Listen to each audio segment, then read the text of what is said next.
오늘 우리에게 주신 하나님 말씀은 요한복음 5장 1절로 18절 말씀입니다.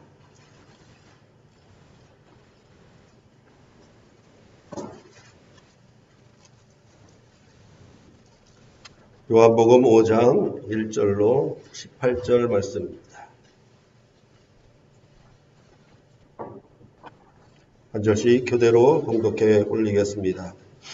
그 후에 유대인의 명절이 되어 예수께서 예루살렘에 올라가시니라.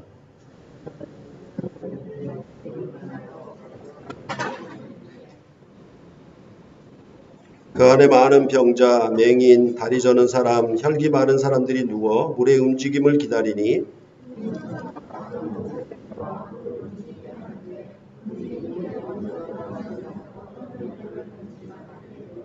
거기 38배 된 병자가 있더라.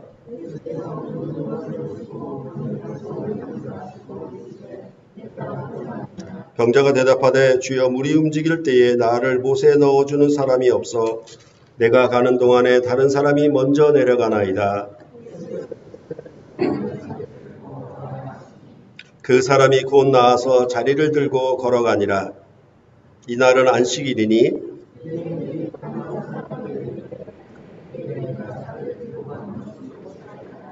대답하되 나를 낫게 한 그가 자리를 들고 걸어가라 하더라 하니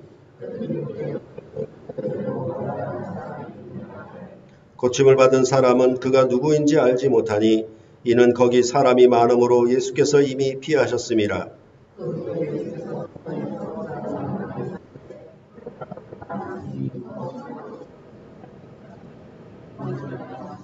그 사람이 유대인들에게 가서 자기를 고친 이는 예수라 하니라.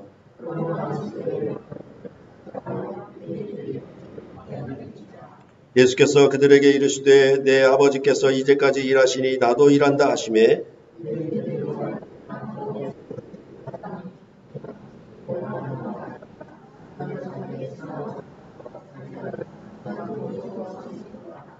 예, 아멘. 저를 보고 앉아주시기 바랍니다.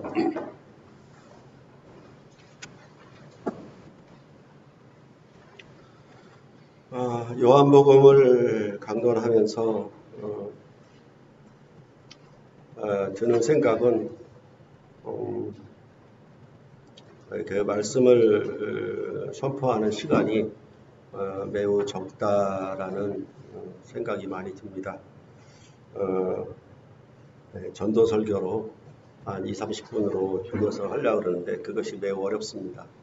왜냐하면 요한복음 한 절 한 절에 담긴 부분들이 굉장히 의미가 있는데 그것을 단순히 개략적으로 풀어가지고는 요한복음의 이해가 매우 어렵습니다. 보통 강해 설교가 유행하긴 하는데 주애가 없는 강해 설교가 많이 행해지고 있기 때문에 본문의 정확한 의미, 본문이 말하려고 하는 주제를 전달하지 못하는 강해 설교가 너무나 많이 있습니다. 그래서 이렇게 말씀드린 거는 오늘 설교가 좀 길다라는 얘기입니다. 양해하시고 오늘 말씀을 들으시기 바랍니다. 우리가 이렇게 코로나19로 인하여 유튜브로 예배를 드리는 방식으로 그렇게 하고 그렇기 때문에 주일 성찬교제가 매우 약화되어서 사실은 매주일마다 거의 3시에 예배가 끝나는 것인데 우리가 단순히 이렇게 짧게 예배하고 마치는 그런 것이니까 여러분들이 좀 양해하시기 바라고 아마 가정에서 이제 유튜브로 시청하시면서 예배에 참여하는 성도님들은 좀 상황과 조건이 예배하기가 참 어려울 것입니다. 그럴수록 더 집중해서 말씀 안에서 예배할 수 있도록 이 시간에 참여하시기 바랍니다. 요한복음의 전체적인 의미를 우리가 좀 더 쉽게 이해를 해야 할 것입니다. 그런 부분에 있어서 특히 그 복음서와 바울 서신과의 관계가 서로 충돌하는 관계가 아니라 서로 하나 일치되는 관계인 것을 우리는 다시 한번 되새겼으면 합니다. 그러할 때 현재 많은 기독교인들은 유대인처럼 믿는 경우 또한 헬라인처럼 믿는 경우가 많이 있습니다.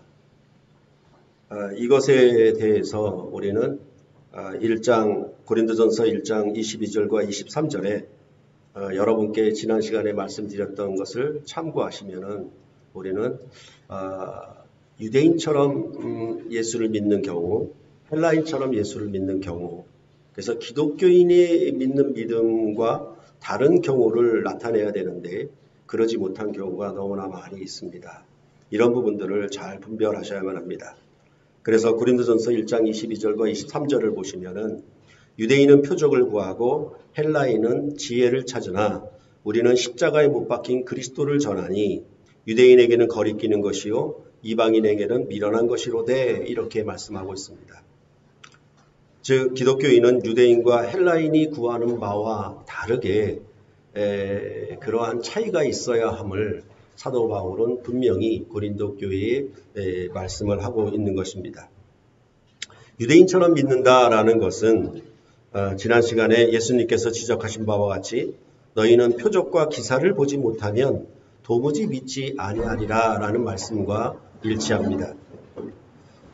이것은 예수를 믿는 것이 아니라 어찌 보면은 구약의 모세를 믿는 경우와 같다라고 말할 수가 있겠습니다. 또한 헬라인처럼 믿는다는 것은 요한복음에서의 강조점으로 잘 나오지는 않지만은 요한복음 전체가 어찌 보면은 지혜의 복음서라고 할 수도 있기 때문에 우리는 헬라인처럼 믿는 경우에 대해서도 분별을 하셔야 할 것입니다. 그럴 때에 사도 바울이 말씀한 것처럼 마치 교회가 어떤 성경의 지식이나 높은 지혜를 구하는 것인 양 그렇게 믿는 경우가 있다라는 얘기입니다. 이러한 부분들에 대해서 요한복음은 전반부는 표적의 책, 그래서 1장으로부터 12장은 표적의 책, 그 다음에 13장부터 21장까지는 영광의 책, 이렇게 두 부분으로 보통 나누어 본다라고 말씀을 드렸습니다. 그랬을 때 요한복음의 전반부에 대한 표적의 책에 대한 결론은 뭐냐 하면 표적을 보고서도 믿지 않았다라는 것이 결론입니다. 그러니까 유대인처럼 표적을 구하고 믿는 경우가 맞지 않다라는 얘기를 요한복음은 하고 있는 것입니다. 또한 후반부의 영광의 책은 여러분께 요한복음을 처음 강론하면서 말씀드렸던 바와 같이 요한복음 13장 1절에 있는 것처럼 자기 사람들을 사랑하시되 끝까지 사랑하시니라 이 한 말씀에 있다라고 말씀을 드렸습니다. 그러니까 이렇게 영광을 나타내셨는데 그것은 자기 사람들을 끝까지 사랑하심으로 나타낸 영광입니다. 그 영광을 보고 믿었다라고 하는 것이 요한복음의 전체적인 결론 또한 후반부의 결론이라고 말할 수가 있는 것입니다. 이렇게 요한복음이 두 부분으로 나누어서 기록된 것은 요한복음을 기록한 저자의 의도가 분명하게 보입니다. 이것은 사도 바울이 고린도 교회에 보낸 편지의 내용을 보아서도 우리가 그것을 참고하면은 이 요한복음 전반부와 후반부를 통해서 요한복음이 무엇을 말하려고 했는가를 우리가 잘 이해할 수 있습니다. 그래서 고린도전서 13장 1절로부터 3절을 보시면은 이렇게 말씀하고 있습니다. 내가 사람의 방언과 천사의 말을 할지라도 사랑이 없으면 소리나는 구리와 울리는 꽹과리가 되고 내가 예언하는 능력이 있어 모든 비밀과 모든 지식을 알고 또 산을 옮길 만한 모든 믿음이 있을지라도 사랑이 없으면 내가 아무것도 아니요 내가 내게 있는 모든 것으로 구제하고 또 내 몸을 불사르게 내줄지라도 사랑이 없으면 내게 아무 유익이 없느니라. 이 말씀과 요한복음 전체적인 내용이 서로 일치한다라는 것입니다. 우리 가운데는 그 유대인이 표적을 구하는 것처럼 방언을 한다는 교회들이 많이 있습니다. 또한 유명한 박사가 목사님이 되어서 성경 지식이 뛰어나다는 교회들이 많이 있습니다. 또한 아주 강한 믿음이 있다라는 교회들도 많이 있습니다. 또한 구제와 헌신이 아주 특별한 교회가 있다는 것도 우리는 많이 알고 있습니다. 이러한 모든 것들이 뭐냐 하면 아무리 방언을 할지라도 그것은 소리나는 꽹과리, 즉 소음에 불과하다. 이렇게 고린도전서 13장은 말해주고 있는 것입니다. 또한 아무리 예언하는 능력이 있고 지식이 있다 하더라도 그것은 헬라인이 지식을 구하는 것과 다를 바가 없다라고 얘기를 하고 있는 것입니다. 강한 믿음, 구제와 헌신이 뛰어난 것들도 사실은 다 뭐냐 하면 표적을 구하는 것, 지혜를 찾는 것과 같이 연결되는 의미입니다.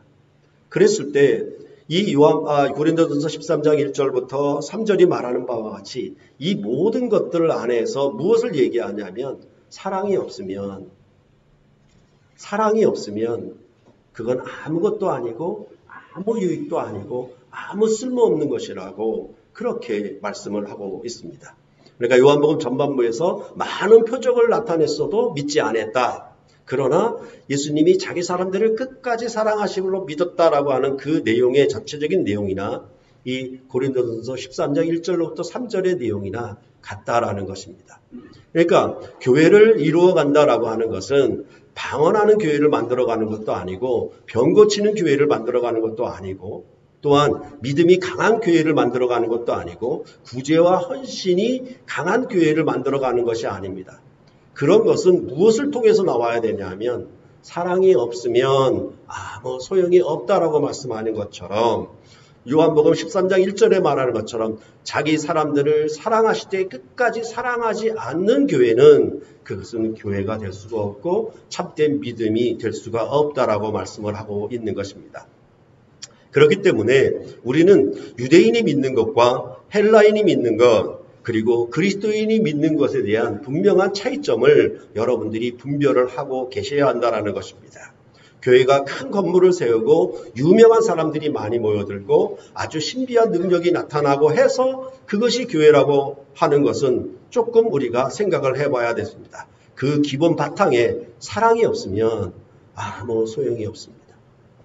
이것은 우리가 이루는 가정에서도 역시 마찬가지입니다. 돈이 많거나 또한 지식이 많거나 높은 학벌이 있거나 다 소용이 없습니다. 그 가정은 사랑이 없으면 아무 소용이 없는 가정이 되는 것과 마찬가지입니다. 그렇기 때문에 교회는 이 요한복음의 말씀을 통해서 증거하고자 하는 요한복음 저자의 의도는 뭐냐면 내가 주님을 사랑하는 것, 주님이 날 사랑하는 것, 그런 사랑의 교회로 이루어가는 것이 곧 복음이요, 그것이 교회다라고 말씀을 하고 있는 것입니다. 이런 점에 대해서 다시 한번 우리가 요한복음 전반적인 내용에 대하여 우리가 다시 한번 생각해 보시면 좋겠습니다. 여러분께 처음부터 계속 말씀드렸던 바와 같이 요한복음은 그 기록 목적을 20장 30절과 31절에 분명히 밝히고 있습니다.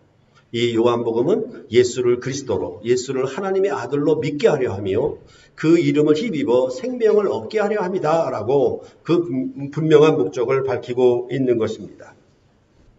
그러했을 때 우리가 이전에 말씀드렸던 요한복음 4장의 경우에도 이것은 요한복음 3장 36절의 지배를 받는다라고 말씀을 드렸습니다.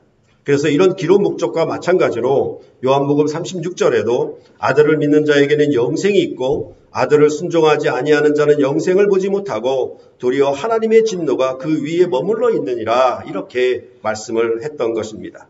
즉 아들을 믿는다는 것은 아들을 순종한다라는 의미와 같은 의미가 되는 것입니다. 그러면 아들을 믿는 자에게 영생을 얻는다라고 했던데 그 영생함이 무엇인가 라는 것에 대하여 사실은 요한복음 4장에서 말을 했던 것입니다. 그 생명은 무엇이냐라고 얘기했을 때 예배다 이렇게 말씀을 했던 것입니다. 그 예배함으로 누리는 생명이라고 하는 것은 아버지께 예배하는 예배인 것이고 영광과 진리로 예배하는 것이다 라고 말씀을 하였던 것입니다.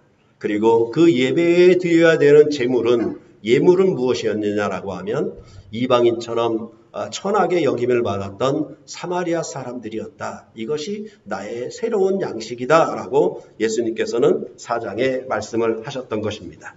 그러면 이런 예배를 통해서 누리는 그 영생함, 즉 아들을 믿고 아들을 순종함으로 영생함을 얻는다고 했는데 그 영생함이 무엇이냐라고 하면은 그것은 바로 요한복음에서 두 번째 표적으로 기록한 왕의 신하의 아들을 마치 죽은 자와 같았던 그 아들을 살리는 것을 통하여 바로 이 예배를 통하여 이 영생함을 얻는 것에 대해서 요한복음은 우리에게 말씀을 한 것입니다. 그래서 아들을 믿고 아들을 순종함으로 영생함을 얻는다는 것에 대하여 이 왕의 신하가 예수님께서 네 아들이 살아있다라는 말씀을 듣고 내려가지요. 그 말씀을 듣고 내려감으로 이제 도중에 자기 종들을 만났는데 종들이 자기 신하의 아들이 살아있다라는 얘기를 듣고 그것이 어느 때인가 맞춰보니 예수님께서 말씀하신 때인 줄 알고 그 온 집안이 예수를 믿었다라고 말씀을 하는 것입니다. 이것이 바로 아들을 믿고 순종해서 얻는 영생함이 무엇인가에 대하여 이 왕의 시다의 아들을 두 번째 표적으로 치료하심을 통해서 나타내고 있는 것입니다. 이러한 영생이라고 하는 것은 사실 시간의 길고 짧음으로 성경이 말하는 것이 아닙니다. 그러니까 장구하게 오래 산다 그런 의미로 말하려고 하는 것은 아닙니다. 그것은 옛 언약 가운데 예배함으로 교제하는 생명이냐 아니면 새 언약 가운데 교제함으로 사는 생명이냐라는 것을 말할 때 그 영생함을 대비해서 가져오고 있다라는 것입니다. 그러니까 무슨 얘기를 하냐면 그 언약적인 관계가 부분적으로 임시적으로 끝나면은 단기간에 있는 생명밖에는 안 되죠. 그러나 그 언약적인 관계가 영원하고 온전하다는 얘기는 그 자체가 어떤 의미냐면 영원한 생명의 관계가 된다라고 말을 할 수가 있는 것입니다. 그러할 때 이러한 언약 가운데 교제하는 생명에 대해서 말을 할 때 요한복음에 대해서 제가 중요한 구절을 말씀드렸죠. 1장 17절입니다. 율법은 모세로 말미암아 주어진 것이요 은혜와 진리는 예수 그리스도로 말미암아 온 것이다. 이렇게 말씀한 부분입니다. 이것이 바로 구약은 모세로 말미암아 주어진 것이요 신약은 예수 그리스도로 말미암아 온 것이라는 말과 대비시킬 수가 있다라는 것입니다. 그럴 때에 이제 모세의 율법으로 사는 것은 임시적이고 제한적인 생명밖에는 되지 아니해서 그것은 영생을 주지 못했다라는 얘기고 예수 그리스도로 말미암아 온 은혜와 진리 가운데 거하는 새 언약 가운데 거하는 삶은 상대적으로 영원한 온전한 관계의 생명을 누리는 것이다 라고 이 요한복음은 우리에게 말해주고 있는 것입니다. 이런 것은 여러분께 자주 예를 들어 설명하였던 것처럼 약혼의 관계는 영생이 되지를 못합니다. 그러나 상대적으로 결혼의 관계는 약혼에 대비시키면 영원한 관계라고 할 수가 있습니다. 다시 말해서 약혼을 수십 년 살았다 하더라도 그건 영생이 되지를 않습니다. 근데 결혼을 하루만이라도 한 달만이라도 살았다라고 하면 그건 상대적으로 영생함이 된다라고 이 성경은 말을 하고 있는 것입니다. 이런 차이를 여러분들이 잘 구분을 하셔야 되는 것입니다. 그렇게 얘기했을 때 바로 이제 예수 그리스도의 아들을 믿고 아들을 순종한다라고 하는 것은 이제 예수 그리스도 안에 주신 은혜와 진리 가운데 거하며 그 은혜와 진리를 따르며 순종하는 삶으로 그 삶 가운데 영원한 관계, 온전한 관계, 영원한 생명이 나타난다. 그것을 얻는다라고 그렇게 요한복음은 우리에게 말을 하고 있는 것입니다. 그래서 이 모세의 율법 가운데 사는 것과 그 나라, 그 다음에 은혜와 진리 가운데 사는 것과 그 나라, 이것을 요한복음 2장부터 계속 대비적으로 비교해서 이 요한복음은 말하고 있었다라고 여러분께 말씀을 드렸습니다. 즉 언약적인 관계로 사는 것이 생명이기 때문에 요한복음의 첫 표적은 갈릴리 가나의 혼인잔치를 배경으로 하고 있습니다. 혼인한다라고 하는 것은 언약을 맺는다라는 것이기 때문에 요한복음은 가장 처음 표적을 혼인잔치를 배경으로 얘기를 하고 있는 것입니다. 그 혼인잔치에 있어서 처음 포도주냐 나중 포도주냐 이것을 얘기하므로 새 포도주가 주어지시는 그 새 기쁨과 영원한 잔치의 생명을 누림이 곧 이제 유대와 진리로 말미암아 예수 그리스도로 말미암아 온 새 생명이라고, 새로운 나라의 새 기쁨과 생명이라고 그렇게 말씀을 하였던 것입니다. 이러한 생명의 기쁨은 바로 옛 성전이 아니라 새 성전에서 누려야 하는 것이고, 이 새 성전에 들어가야 할 자로 요한복음 3장은 성령 세례로 거듭난 자들만이 하나님 나라에 들어갈 수 있다라고 말씀하므로, 이 예수 그리스도 안에 주신 영영한 기쁨, 영영한 나라에 참여할 수 있는 자들은 거듭난 자들이 되어야 한다라고 그렇게 말씀을 했던 것입니다. 그러면 이렇게 성령 세례 안에서 거듭난 자들이 성전에 들어간다라고 하는 의미는 뭐냐 하면 예배한다라는 개념과 일치가 되는 것입니다. 그렇기 때문에 요한복음 4장에서는 예배에 대한 얘기가 나오고 있는 것입니다. 즉 아들을 믿어 영생을 얻는다라고 하는 것은 예배함에 있는 것입니다. 예배는 하나님의 거하시는 성전에 들어가 하나님을 만나고 교제하는 그 사귐, 그것이 바로 생명이라고 할 수 있습니다. 이것도 여러분에게 여러 번 말씀을 드렸습니다. 가정에서 부부가 살아있다라고 하는 것은 부부가 한 집에서 서로 만나고 교제하는 사귐, 사랑의 교제로 함께하는 것이 부부가 살아있는 것이지, 부부가 별거하거나 서로 사랑하지 아니하면 그것은 죽은 것과 같다라고 말씀을 드렸습니다. 이처럼 성경은 언약적인 생명을 말한다라고 누차 강조해서 말씀을 드렸습니다. 그렇기 때문에 아들을 믿어 순종하여 영생을 얻는다는 말에 대하여 이제 아들을 믿고 순종하는 것을 성령 세례로 말미암아 성전에 들어가 예비함으로 만나는 생명, 그것이 곧 영생함이다라고 요한복음 4장은 우리에게 말씀해 주고 있는 것입니다. 이것이 바로 예비함에 대한 요한복음 4장까지의 얘기입니다. 그러면 이제 요한복음 5장은 예배함으로 말미암아 사는 하나님의 백성으로서의 거룩한 삶은 어떻게 사는 것인가에 대하여 말씀하기 시작하는 것입니다. 이러한 흐름을 우리가 이해할 수 있게 하는 것은 바로 구약의 레위기가 우리에게 도움을 주기 때문에 그렇습니다.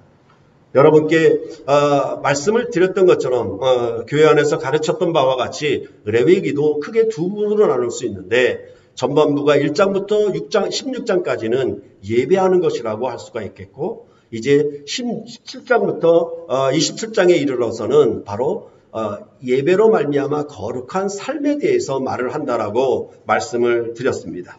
그래서 이제 레위기는 하나님의 성전에 예물을 들고 제사를 통해서 어떻게 하나님께 나아가 하나님과 더불어 먹고 마시는 생명의 교제를 이루는가에 대하여 바로 16장까지 말씀하고, 이렇게 하나님을 예배한 백성들은, 하나님의 구속함을 받은 거룩한 이 백성들은 어떠한 삶을 살아가야 하는가에 대하여 이제 레위기 17장 이후로 말씀을 했던 것입니다.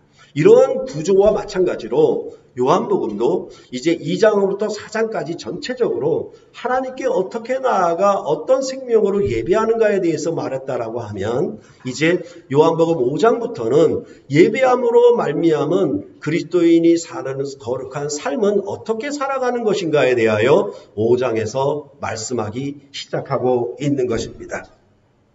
그렇게 얘기할 때 이 거룩한 삶이라고 하는 것은 첫째로 하나님을 섬기는 삶이다, 이렇게 얘기할 수가 있겠고, 두 번째로는 이웃을 사랑하는 삶이다라고 말할 수가 있습니다. 이것이 레위기의 거룩한 삶의 그 명령과 규례였습니다. 그러면 이러한 규례를 어떻게 지키며 사는가, 하나님을 어떻게 섬기는가에 대하여 레위기가 말하는 방식이 뭐냐면, 전체적으로 안식일과 성소를 공경하는 삶을 살아야 된다라고 말씀을 하고 있는 것입니다. 그래서 이 안식일과 성소를 공경한다라는 것이 하나님을 섬기는 것이고, 이 안식일과 성소를 공경한다라는 것은 결국은 내 동포, 내 이웃을 사랑하는 삶이다라고 그렇게 바꾸어서 말할 수가 있는 것입니다. 그렇게 얘기할 때 안식일을 공경하는 삶이 무엇이냐라고 얘기할 때, 이 안식일은 무엇과 같이 얘기가 되냐면 안식일과 이스라엘 백성이 지켰던 3대 절기와 연관시켜서 얘기를 레위기가 하고 있습니다. 그러니까 그 유월절, 오순절, 장막절, 초막절 이렇게 세 가지 3대 절기가 있는데 이 3대 절기의 토대를 이루는 것이 뭐냐 하면 안식일 절기, 안식일 규례입니다. 그러니까 안식일과 이 3대의 절기를 어떻게 안식일과 성소를 공경하며 사는 삶인가에 대하여 그 규례를 이 레위기가 말해주고 있는 것입니다. 그렇다라고 하면 바로 이 안식일과 절기에 출애굽의 구속함을 받은 이스라엘 백성들이 성회로 모이는 것, 성회로 모여서 하나님 앞에 예물 드려 하나님께 나아가 예배함으로 사는 것이 그들이 사는 삶이라고 말할 수가 있는 것입니다. 그렇다라고 하면 이제 요한복음 4장까지 예배에 대해서 말을 했다라고 하면 이제 요한복음 5장에서 나오는 주제가 뭐냐 하면 안식일에 대해서 얘기가 나오고 있습니다. 여러분들이 이 요한복음의 뚜렷한 특징 중에 하나가 무엇이냐 하면 명절, 즉 절기들을 계속 말을 하고 있다라는 것입니다.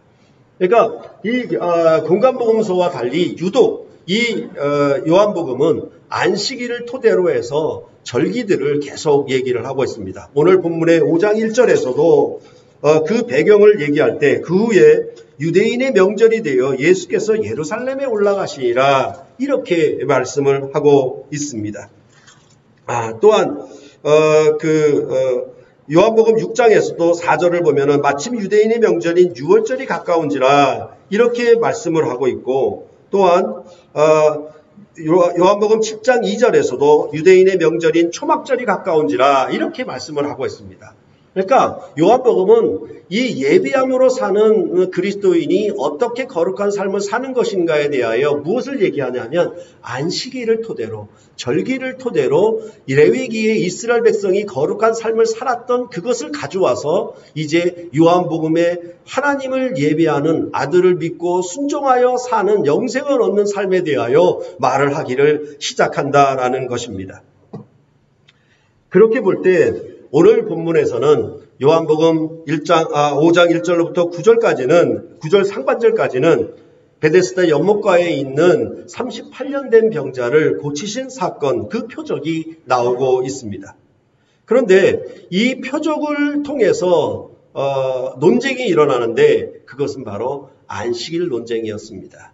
그래서 9절 하반절부터 이날은 안식일이니 이렇게 말하므로 이제 요한복음 5장은 이러한 베데스다 연못가에 38년 된 병자를 고치신 표적, 그 표적을 통해서 하나님이 예수님이 기적을 행하셨네, 표적을 행하셨네, 놀라운 일이네 라고 얘기하시면 굉장히 곤란합니다. 왜냐하면 이것은 안식일 논쟁으로 이어지기 때문에 이 요한복음 5장 1절부터 8절까지나 9절 상반절까지만 읽고 예수님이 이러한 일도 행하셨다라고 기적을 행하셨다라고 증거하면 안 됩니다.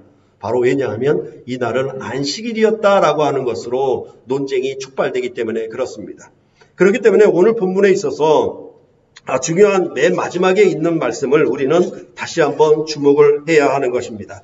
18절을 보시면은 유대인들이 이로 말미암아 더욱 예수를 죽이고자 하니 이는 안식일을 범할 뿐만 아니라 하나님을 자기의 친아버지라 하여 자기를 하나님과 동등으로 삼으심이라 이렇게 말씀을 하고 있기 때문에 그렇습니다.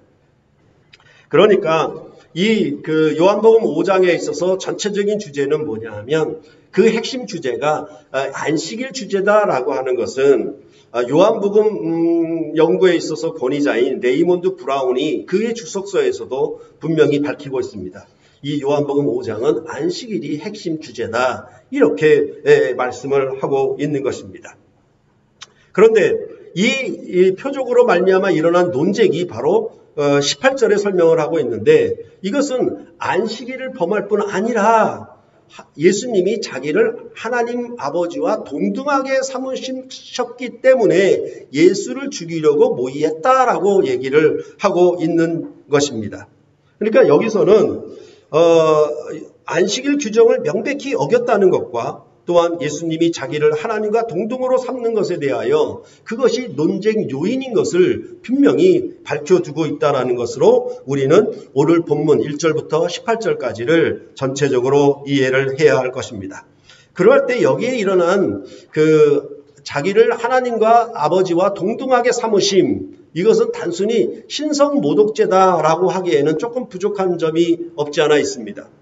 왜냐하면 이러한 문제는 예수님이 십자가에 그 고소를 당할 때, 못 박힐 때 고소를 당할 때에도 빌라도 앞에서도 역시 이 문제가 등장을 합니다.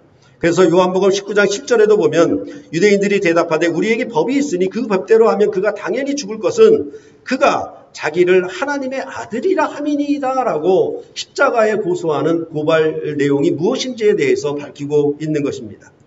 이렇게 하나님의 아들이라고 했던 것에 대하여 유대인들이 고소하는 이유는 그냥 단순히 신성모독으로 거짓말했냐 이런 얘기가 아닌 것을 우리가 생각해 보아야 하는 것입니다.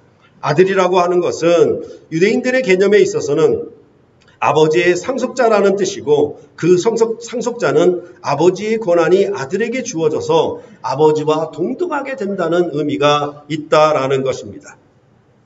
그렇기 때문에 단순하게 신성모독죄라고 하기보다는 안식일을 범하는 하나님 아들의 권한에 대한 논쟁이다라고 보시는 것이 매우 좋겠습니다.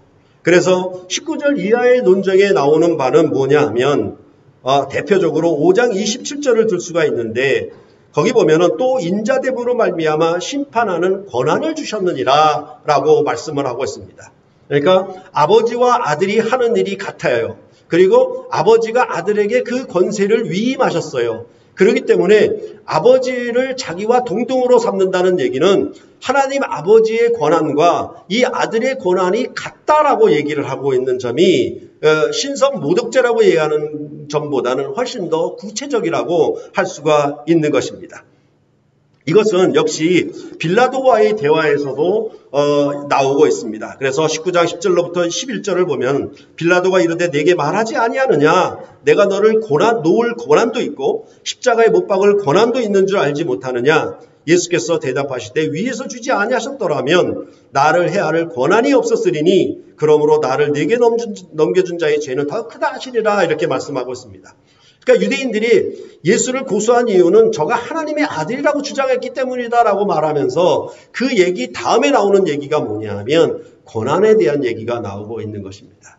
그러니까 하나님과 동등으로 삼았다라고 하는 문제는 바로 하나님 아버지와 동등한 권한을 가진 문제로 이 유대인들은 논쟁을 벌이고 예수를 죽이려고 모의했다라는 의미로 말을 하고 있는 것입니다.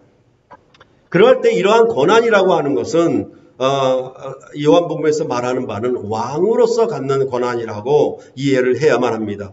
아버지가 아들에게 왕권을 맡기셨다는 뜻입니다.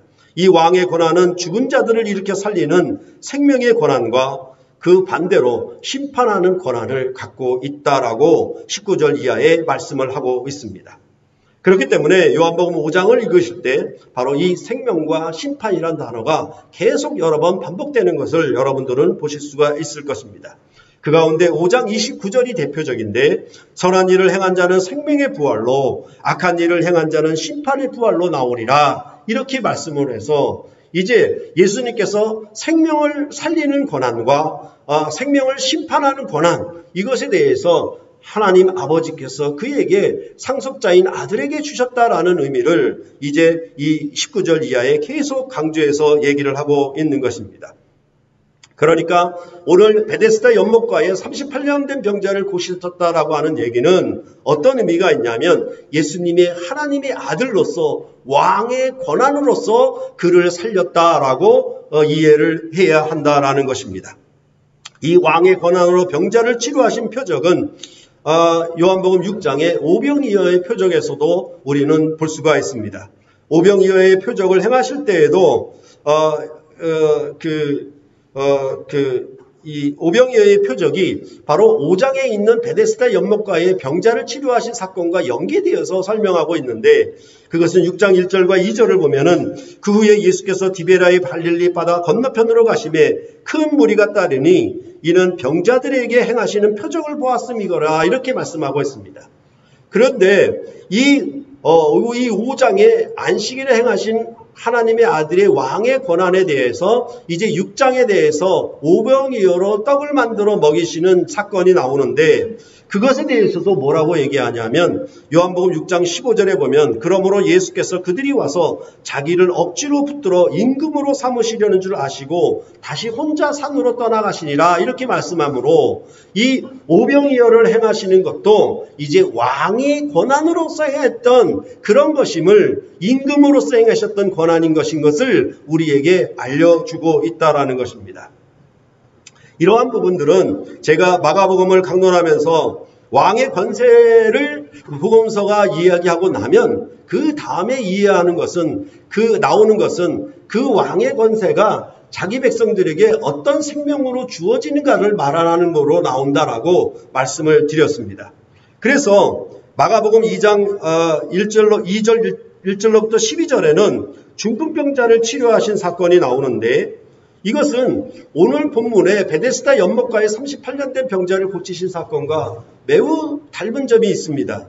그것은 뭐냐 하면 자리를 들고 일어나 나가라 이렇게 말씀하고 있기 때문에 서로 같습니다.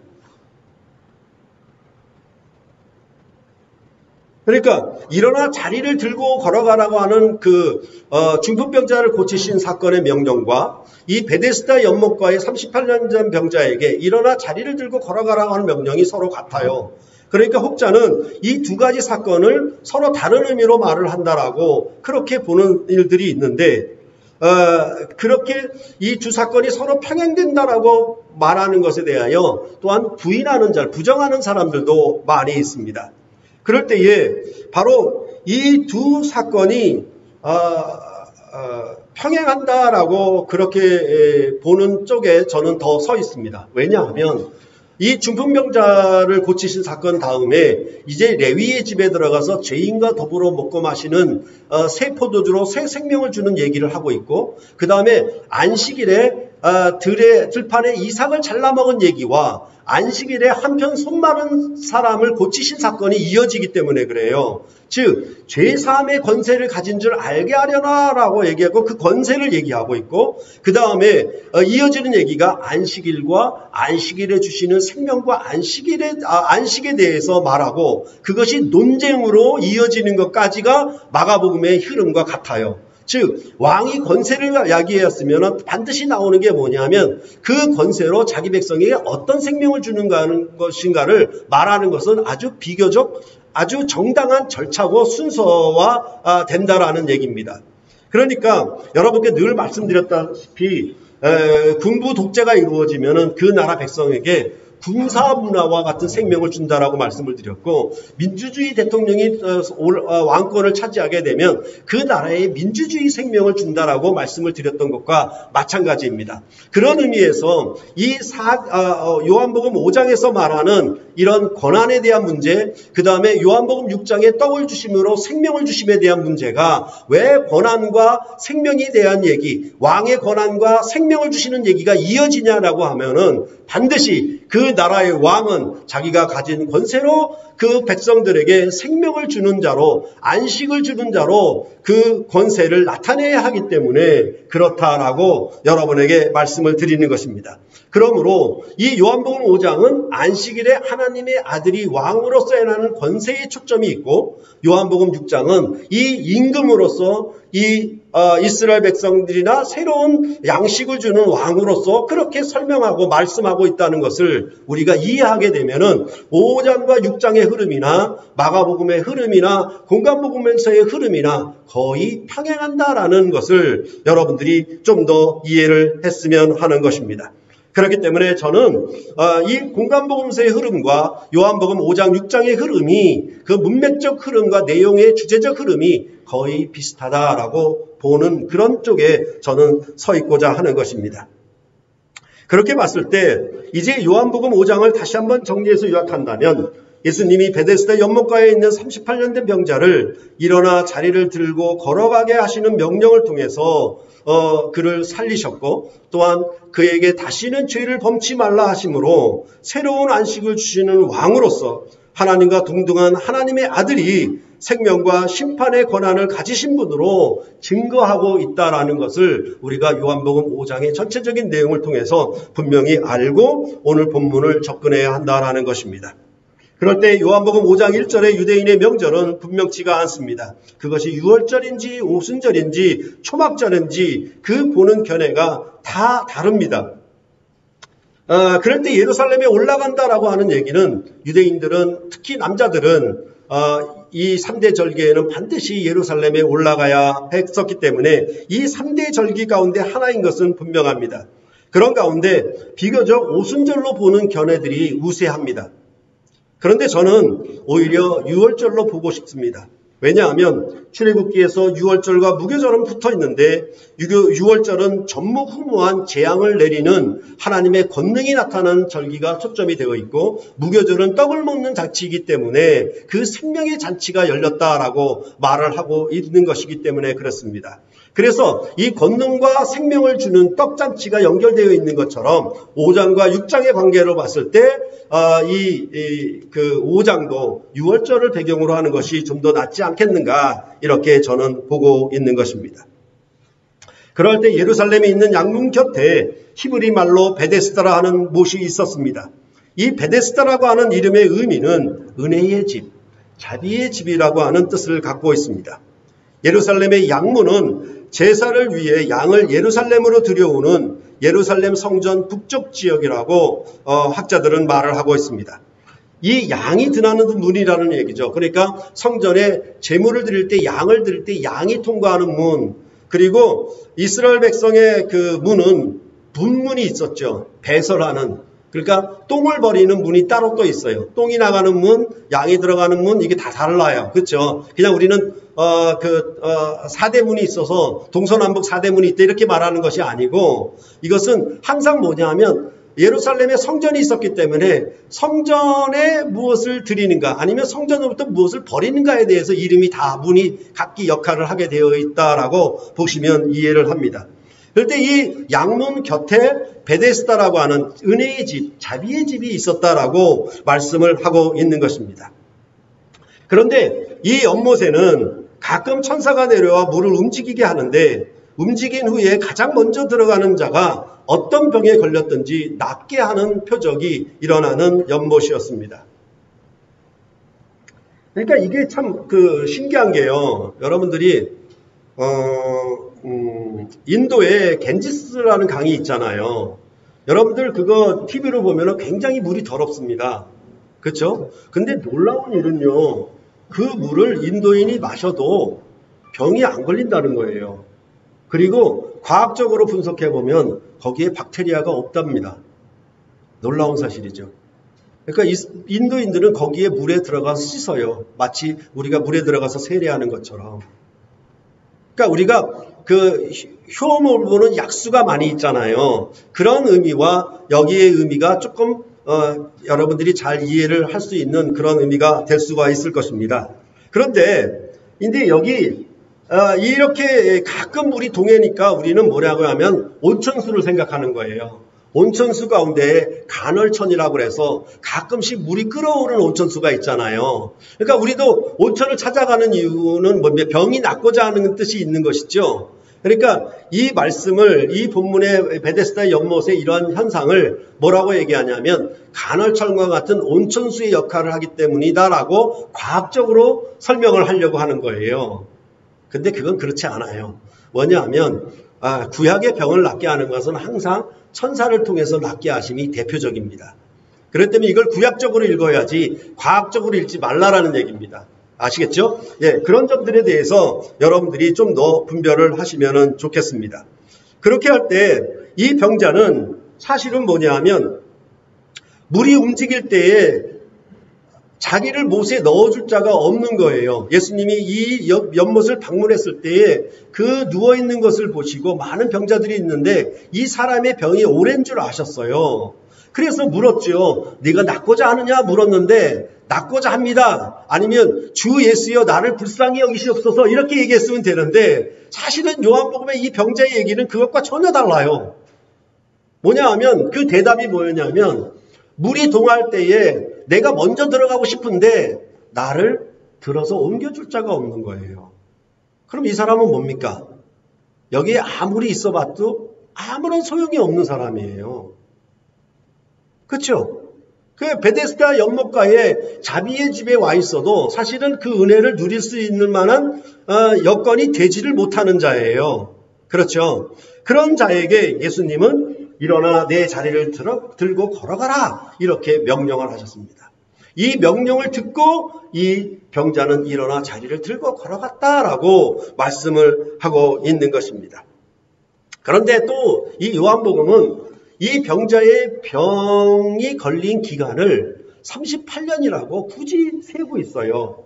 그러니까 우리가 대충 세는 게 더 쉽잖아요. 30년 병을 앓았다는 거나 아니면 40년 병을 앓았다는 거나 이렇게 얘기하지 굳이 35년도 아니고 38년 이렇게 얘기하는 것은 굉장히 좀 자세하긴 하지만은 이 38년 된 병자를 얘기하는 점에 있어서 요한복음 저자가 굉장히 상세하게 기록한 의미가 있을 것이다 라고 우리가 생각을 해야 한다라는 것입니다.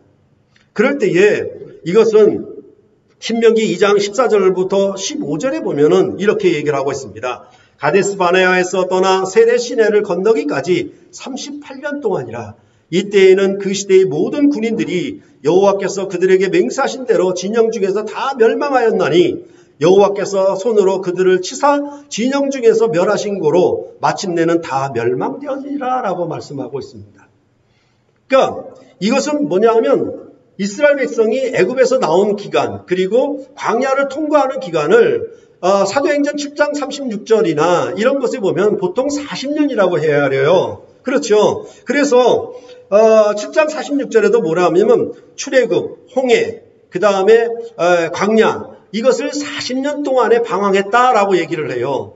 그런데 신명기는 뭐라고 얘기하냐면 가데스 바네아 사건부터 모압 평지에 이르는 기간을 38년으로 얘기를 하는 거예요. 그러니까 뭐냐 하면 애굽에서 나온 거, 홍해를 건넌 거, 시내산에 머물렀던 그 기간은 약 2년이라고 할 수 있어요. 그러니까 40년 가운데 2년을 빼고 가데스 바네아에서 하나님의 명령을 거역한 그 일, 죄를 범하여 이스라엘에 처음 나온 1세대가 다 죽는 기간을 뭐라고 얘기하냐면 38년이라고 얘기를 하는 거예요. 그러니까 요한복음 저자는 의도적으로 38년을 얘기하는 것은 바로 신명기 2장 이 부분을 가져와서 얘기하는 거예요. 그러니까 이런 얘기는 뭐냐면 이스라엘 백성이 가데스 바네아에서 거역했던 일들은 이스라엘 백성의 출애굽 목표가 가나안 땅 정복이었는데 이스라엘 백성이 가데스 바네아에서 가나안 땅에 정탐꾼을 보내놓고는 우리는 못 들어가겠다. 거기 가서는 우리는 밥이 되겠다. 우리는 메뚜기다. 이런 방식으로 거절했잖아요. 그러니까 하나님의 언약을 거역한 죄로 말미암아 그들은 다 죽었거든요. 그러니까 이 38년 된 병자의 얘기는 단순히 병을 치료했다라는 얘기와 끝나는 것이 아니라 뭐냐면 이 병을 치료하는 얘기는 죄와 또 연결시키고 있어요. 그래서 14절에 있는 것처럼 보라 내가 나았으니 더 심한 것이 생기지 않게 다시는 죄를 범하지 말라 이렇게 말씀하고 있잖아요. 그렇죠. 그러니까 이 38년 된 병자는 바로 이스라엘 백성이 출애굽 당시에 저질렀던 그 범죄를 떠올리게 하는 병자예요.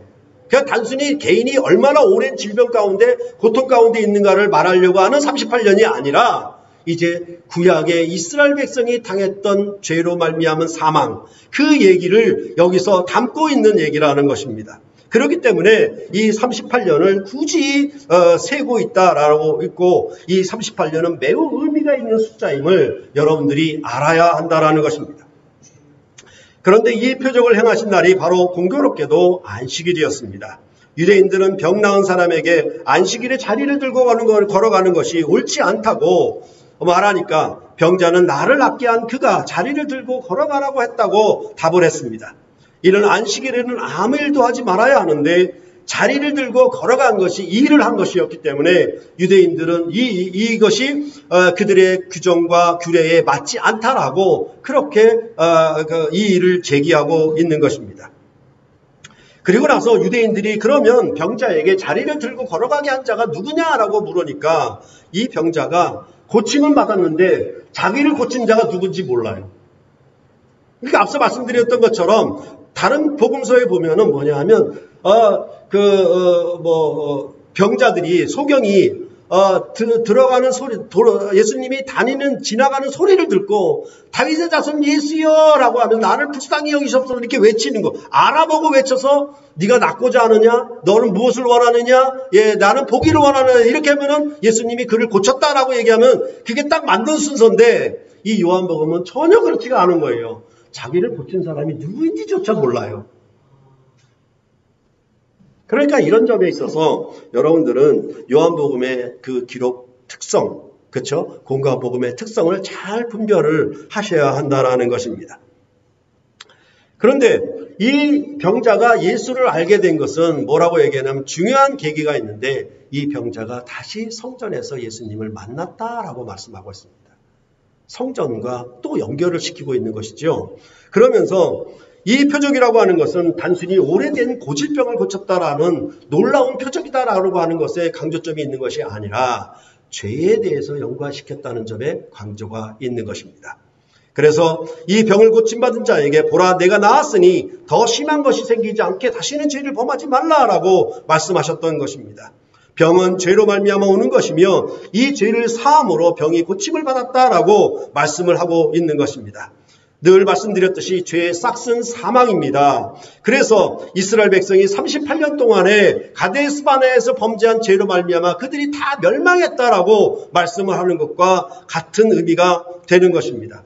그런데 이러한 죄를 사하시는 권세 있는 하나님의 아들로 그가 오셨다라고 말씀을 하고 있는 것입니다. 이것이 바로 베데스다 연못가의 병자를 치료하신 사건은 뭐냐? 이제 죄를 사하시는 권한이 있는 하나님 아버지와 동등한 하나님의 아들의 권세라고 그렇게 말씀을 하고자 하는 것입니다. 즉 베데스다 은혜의 집에 은혜와 진리를 가지고 오신 인자와 자비가 풍성하신 하나님의 아들이 오셔서 세상 죄를 지고 가는 하나님의 어린 양이라고 세례 요한이 증거했던 것처럼 예수님은 양문 곁에 있는 베데스다 은혜의 집에서 이전에 이스라엘 백성의 죄를 사하시는 권세 있는 하나님의 아들로 오셨다라고 본문은 증거하고 있다라는 것입니다. 그럼에도 이러한 일을 안식일에 행한다 하여 유대인들로부터 박해를 받으셨습니다. 아무 일도 하지 말라는 율법의 명령에 대하여 예수님은 도리어 내 아버지께서 이제까지 일하심에 나도 일한다고 말씀하시므로 정면으로 안식일 규례를 범하신 것입니다. 그렇기 때문에 이 안식일 규례를 범하셨을 뿐만 아니라 자신을 아버지 하나님과 동등하게 삼으신 것이 이제 예수를 박해할 뿐만 아니라 예수를 죽이려는 동기가 되었다라고 오늘 본문 18절에서 말을 해주고 있는 것입니다. 그럴 때 이러한 내용들은 예수님이 이러한 것들을 알리고 나타내고 자기를 증거한 것은 뭐냐면 항상 성전을 중심으로 얘기를 하고 있어요. 그렇죠? 그러니까 예수님께서 요한복음에서 성전에서 가르치셨다라는 얘기가 이제 7장 이후로 계속되는 그 가르침에 대한 얘기가 또 중심적으로 계속 나오고 거기에 대한 진리, 교훈 이런 말씀이 이제 계속 반복되는 것입니다. 여하튼 예수님은 친히 만물을 창조하시고 우주를 성소로 삼으셔서 계셨던 분이고 자기 백성 중에 모세 제도로 말미암아 계셨던 분이라고 이제 요한복음 서론에서 말씀을 했습니다. 그런 분이기 때문에 그는 항상 성전에서 가르치시는 강론하시는 분으로 되어 있는데 여기서도 성전에서 만나 그 사람을 만나 증거하셨습니다.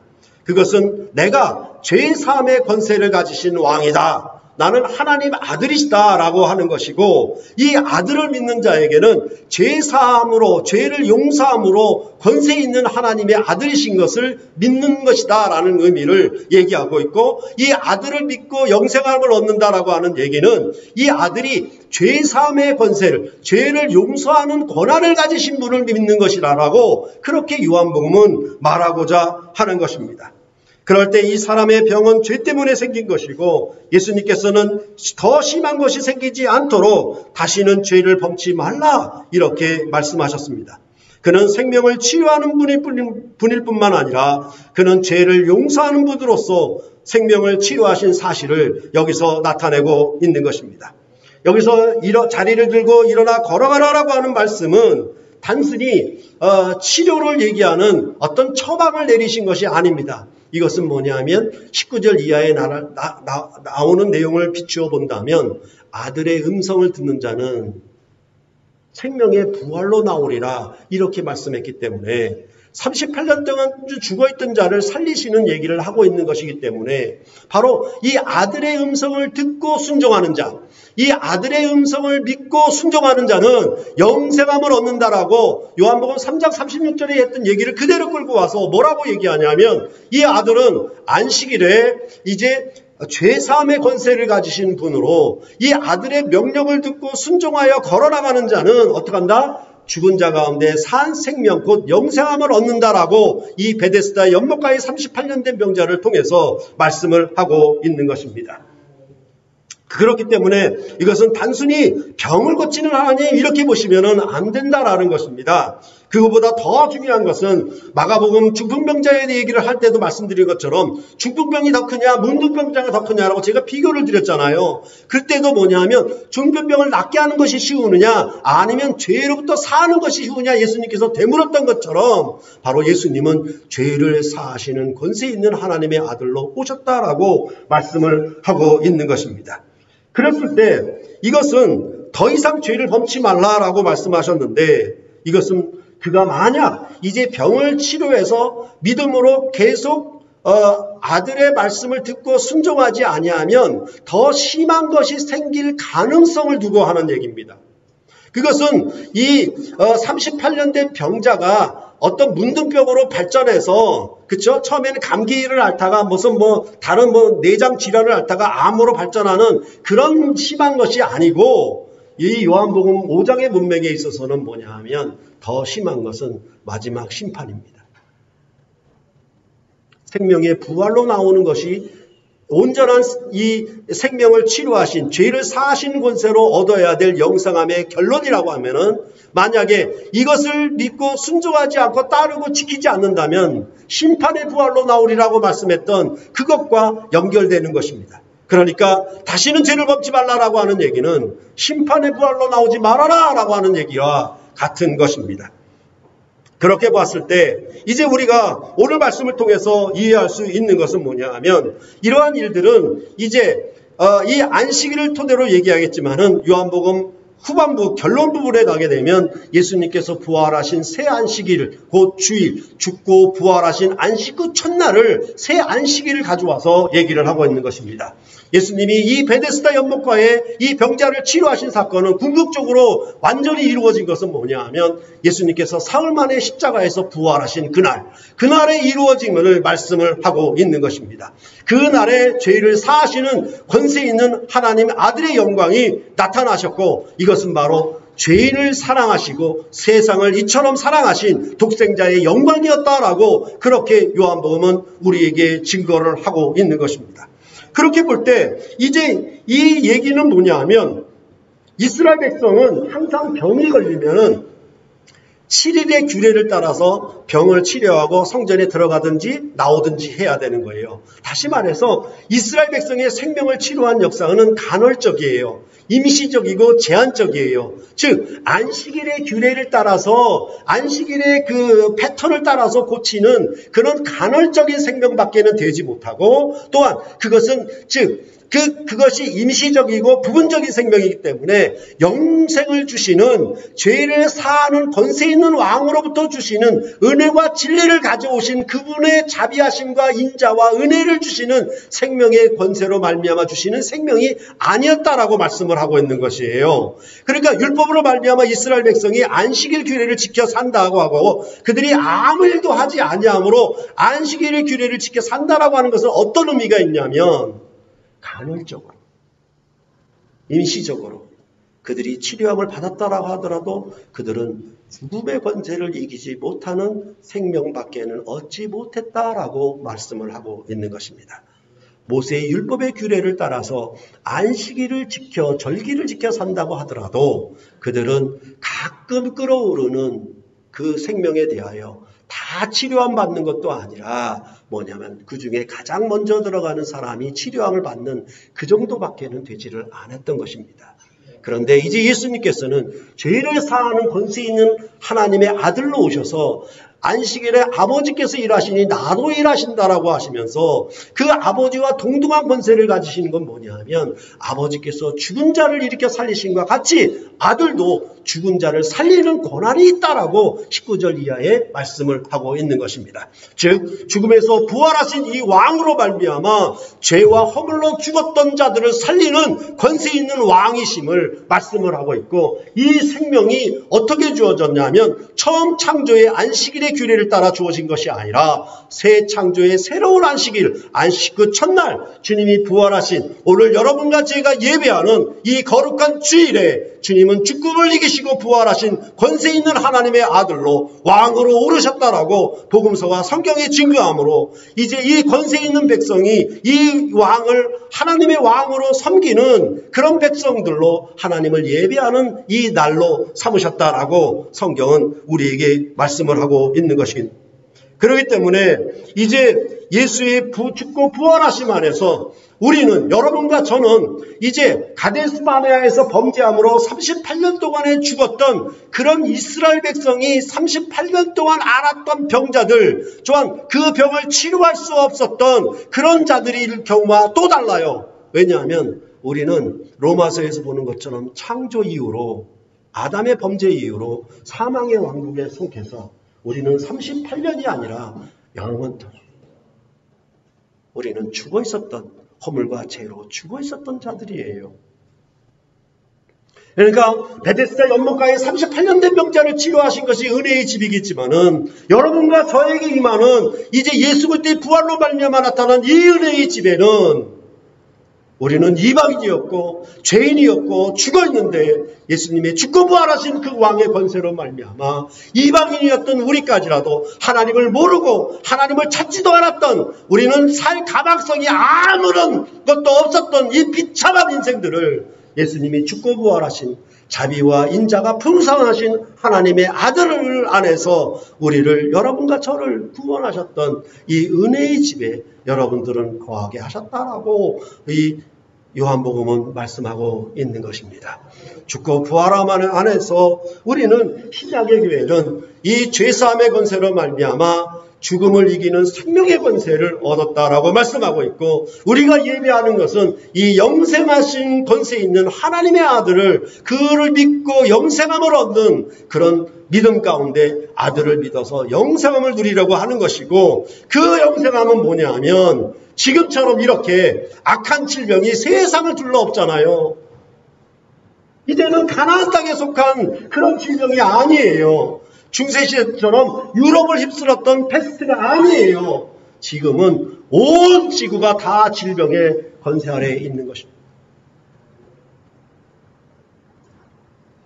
그런 가운데서도 우리는 무엇을 생각해야 되는 것인가? 죄를 생각해야 하는 것입니다.